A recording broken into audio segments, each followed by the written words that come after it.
ኣብ ኣለሻት ኸድዎ ነቲ ትደልይዎ ነገር ተጠንቀቑ ትኾንዎ ኣብ መጀመርታታት ወገን ሓደ ኣለሻ ዝኸድክዎም ብዙሕ ዋጋ ከፊሎምን እዮም ብዝተወሰኑ ነገራት ብጣዕሚ ተወሊፈ ነይረ ጸኒሑ ዝበረሃለይ እቲ ዋግኡ ብጣዕሚ ዓብዪ ከም ዝነበረ ንምኽፋል እዩ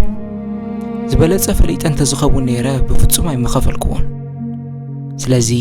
በፍጹም ዝኾነ ነገር ውልፍ ከይትኾኑ ምስ ተፈጥራዊ ምኽንያትኩም ዘስእነኩም ወይ ለዕርኽትኩም ዘስእነኩም በፍጹም ውልፍ ከይትኾኑ ምስ